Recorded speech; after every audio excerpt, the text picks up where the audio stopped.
तिष्ठन्ति स्वयमातपे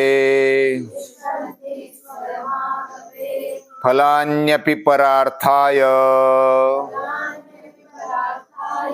वृक्षाः सत्पुरुषा इव वृक्षाः सत्पुरुषा इव।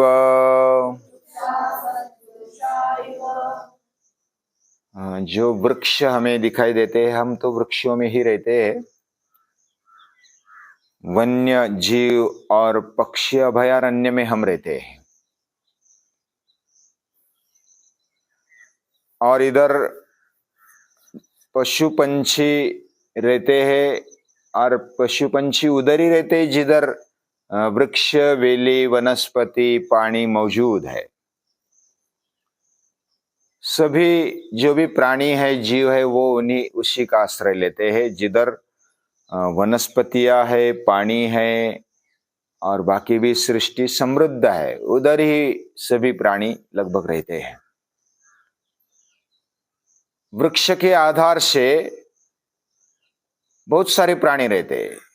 वट वृक्ष अगर देखेंगे, पीपल का वृक्ष देखेंगे, औदुंबर का वृक्ष देखेंगे, तो उसके आश्रय में बहुत सारे कीटाणु, पशु, पंछी, चींटियां,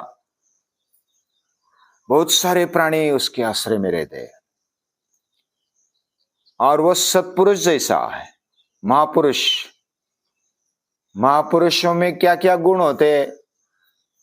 जैसे वृक्षों में गुण होते वैसे महापुरुषों में बहुत होते हैं, और इसलिए वृक्ष महापुरुष है। महापुरुष खुद कष्ट उठाते हैं। छायाम यच्छन्ति पान्थाय, जाने आने वालों को, जो पंथस्थ है यानी कि मार्ग में चल रहा मार्गस्थ जो भी है, उसको छाया देने का काम वृक्ष करता है। वृक्ष आधार देता है और खुद धूप में रहता है, ठंडी में भी रहता है, बारिश में भी रहता है, और छाया देता है। फलान्यपि परार्थाय, उसके फल भी दूसरों के लिए होते। उल्टे फल आते तो वो झुकता है। फल आने के पहले तो लंबी लंबी ऐसी ऊंची शाखाएं होती है, और जब फूल आते हैं धीरे धीरे फल उसके हो जाते हैं, तो फल जितने वजनदार होंगे उसकी शाखाएं नीचे नीचे आ जाती, और वो झुकता है। यानी जितना यशस्वी, जितना फल वाला वृक्ष, उतना वो झुकता है, और इसलिए वो महापुरुष है। महापुरुषों में और क्या क्या गुण दिखते हैं? आप भी कुछ बता सकते हैं? वृक्षों में क्या क्या गुण है? वो किसी पर अन्याय नहीं करता। वृक्ष किसी पर अन्याय करता है, उस पर जो भी अन्याय हो जाए, समझो कोई उसको लगाए, बाद में पानी डाले नहीं डाले, वो कभी तकरार नहीं करता। मुझे क्यों लगाया, अगर पानी नहीं डालना है तो ऐसा नहीं बोलता। और खुद दूसरों पर भी अन्याय नहीं करता, इतना वो सरल रहता है। वह अपने कार्य के प्रति बहुत ही सजग होता है।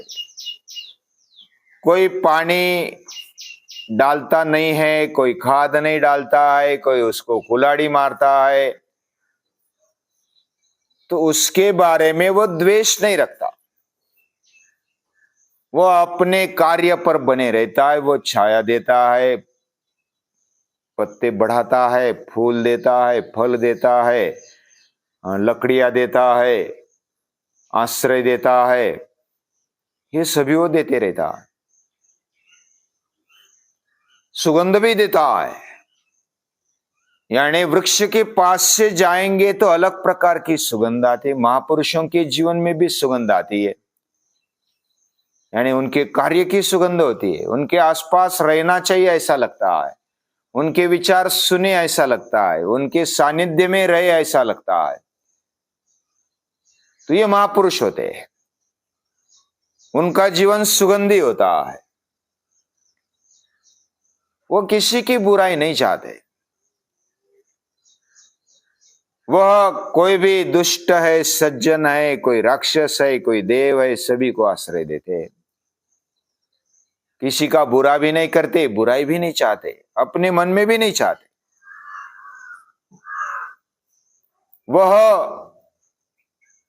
आगे आने वाले समय का भी अंदाज ले लेते हैं, महापुरुष भी ले लेते हैं। आगे कैसा समय आएगा उनको अंदाजा आ जाता है। उसके हिसाब से जैसे आगे बारिश इस साल होने वाली है, नहीं होने वाली, वृक्षों को समझ में आता है। वो अपने जड़ों को और गहराई तक ले जाते हैं, नीचे से पानी खींचते हैं और अपने जीवन को हरा भरा रखते हैं। वे समझदारी पूर्ण जीवन जीते और अपना उत्तरदायित्व समझते हैं।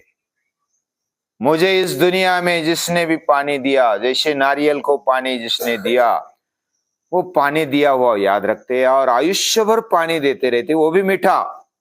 नारियल का पानी पिया है ना, कितना मीठा रहता है। हम तो गंदा गंदा पानी देते हैं, या तो जो भी कचरा बचा हुआ वो भी पानी देते हैं, लेकिन वो मीठा पानी देता है। नारियल का पेड़ तो बहुत ही कल्प वृक्ष जैसा है, उसका एक भी पदार्थ व्यर्थ नहीं जाता। कोई भी वृक्ष हो उसका भी नहीं जाता। वो अपना दायित्व समझता है, समझदारी से वो कृतज्ञता से आगे बढ़ता है। वो सभी को प्रेरणा देता है कि मेरे जैसा जीवन जियो। ऐसा प्रेरणा देने वाला ये वृक्ष होता है। हमारा जीवन सदैव सुखी रहे, सदैव प्रसन्न रहे, ऐसी प्रेरणा देता है। कभी तूफान आ जाए, धूप आ जाए, कभी बारिश आ जाए, कभी ठंडी पड़े, कोई भी सुख आए, दुख आए, उसमें समान रहने की वृत्ति वो रखता है वृक्ष। यानी सुख दुख में समान रहता है, अपने कार्य में तल्लीन रहता है। वैसे महापुरुष भी सुख दुख में समान रहते हैं, अपने कार्य में तल्लीन रहते हैं, अपने उत्तरदायित्व को समझते हैं। वो कभी उसमें चूक नहीं करते, वो अपने कर्तव्य में कभी दिरंगाई भी नहीं करते और कभी उसको टालते भी नहीं। वो आनंद से करते हैं, वो तल्लीनता से कार्य करते हैं और उनका जीवन, आंवले का वृक्ष अगर देखेंगे ना तो शाम को सूरज ढलने के बाद अंधेरा पड़ने लगता है तो वो तुरंत सो जाता है। देखा है, उसके पत्ते ऐसे मिट जाते हैं, इकट्ठा हो जाते हैं और सुबह 3 बजे के बाद में तुरंत खुलते हैं। धीरे धीरे धीरे धीरे खुलने लगते हैं, ब्रह्म मुहूर्त में खुलते हैं। वो ब्रह्म मुहूर्त में उठ जाता है वृक्ष और सभी को प्रसन्नता देता है, शांतता देता है। ब्रह्म मुहूर्त में उठने वाला शांत और प्रसन्न रहता है। ब्रह्म मुहूर्त कब होता है? 4 बजे के पहले जो उठ जाता है वो ब्रह्म मुहूर्त में उठ जाता है। 3:30 बजे से 5:30 बजे तक 2 घंटे का ब्रह्म मुहूर्त होता है, उसके अंदर उठना चाहिए। जो इसके अंदर उठेगा उसका जीवन बहुत ही प्रसन्न रहता है, वह कभी डरता नहीं, वह निर्भय बन जाता है, वह प्रामाणिक रहता है, कार्य में सभी से आगे रहता है। उसके लिए यश या तो यशस्विता उसके चरणों को छूमने के लिए आगे बढ़ती है। तो वृक्ष ऐसा ही रहता है, वो महापुरुष है, वो ब्रह्म मुहूर्त में उठता है और शांत और प्रसन्नता देता है, सदैव कभी दुखी नहीं होता। ऐसे महापुरुषों को हम सुबह सुबह याद करते हैं, वृक्षों को याद करते हैं, वनस्पतियों को याद करते हैं और उनको हृदयपूर्वक नमन करते हैं।